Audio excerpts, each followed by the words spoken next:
An American woman has decided to move to Afghanistan to reunite with her boyfriend of 2 years, despite warnings from many that it sounds like a scene from the movie Not Without My Daughter. The woman met her husband on Snapchat. They have only met once in person in Pakistan. After his visa was denied, she decided that she would move to Afghanistan instead. The plan quickly reminded viewers of the 1991 film Not Without My Daughter, where an American woman travels overseas with her husband and child, only to realize later that leaving is not as simple as she believed. In the movie, what begins as a family trip slowly turns into a fight for control, freedom, and escape. That is why many commenters are worried. They said the woman may not understand how different life could be under Taliban rule, especially for women. Some pointed to restrictions on women's education, travel, healthcare, and public life. The woman has said his family told her Afghanistan is not as bad as Americans say, but Afghan women in her comments warned that the danger is real and said she may have little power once she arrives. Some viewers think the story could be rage bait, but others say her older posts look real. Many said they hope she does more research before making the move. What do you think? What's going on, everybody? If y'all just watched that video with me, I honestly don't understand why everybody is making this into such a huge issue, to be honest with you. From what I'm seeing, this woman says she wants to move to Afghanistan to be with the man she loves. And the internet is acting like she's crazy for wanting to leave America. Now, let me say this before people start twisting my words. I'm not telling anybody to move to Afghanistan at all.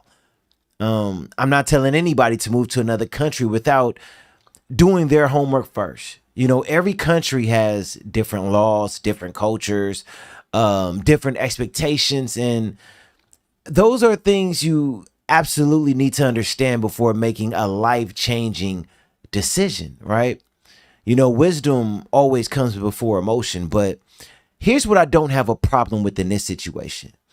If a woman truly loves a man, if he's treating her with respect, if they're building towards marriage and they both freely choose that life together, then I don't automatically see something wrong with her moving to be with him.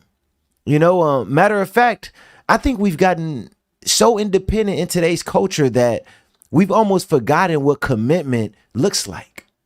We don't think about those things anymore. Somewhere along the way, we've made marriage about convenience instead of covenant, right?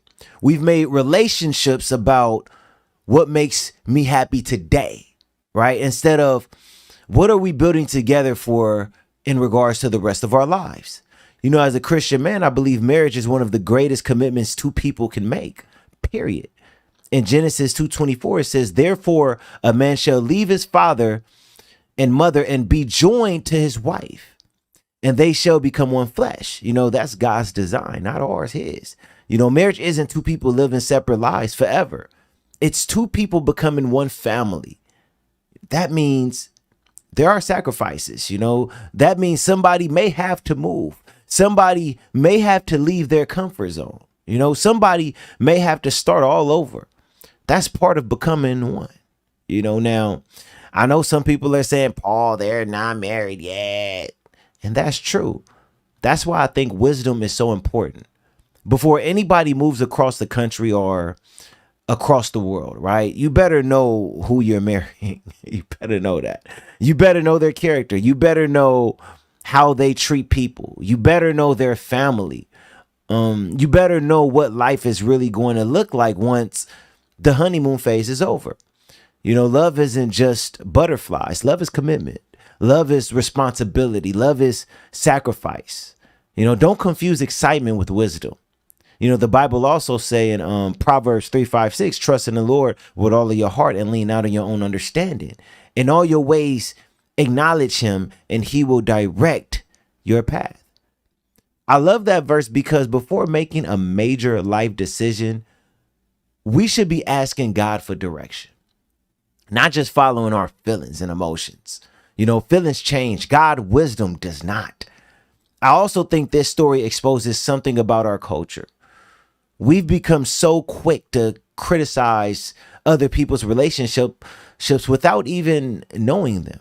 You know, we see a headline, you know, we see a short clip, and suddenly everybody has an opinion about somebody else's life.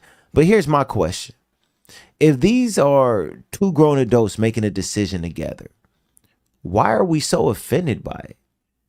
If she's being forced into something, that's completely different.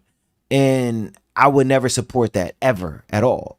But if this is her free choice after understanding what she's getting into, that's her decision to make, man. Not everybody else's. We should pray she make it wisely, not mock her for it. Now let me say this because it's important. If you're going to marry someone from another country, don't ignore the realities. Learn the culture, learn the ways, learn your rights, learn what marriage looks like there. Have honest conversations before you pack your bags. Love should never replace wisdom. Faith should never replace preparation. The two should work together at the end of the day, and I always believe in marriage. I believe when two people stand before God and make that covenant, they should build one life together. Sometimes that means the husbands move. It happens. Sometimes that means the wife moves. That happens. Every relationship is different, man. But what should never change is that Christ remains the center of the marriage. Because when Christ is the foundation, you're not just building on emotions. You're building on the truth, commitment, purpose. So I'm not here to judge this woman, not at all. I'm praying that if this relationship is from God, he blesses it.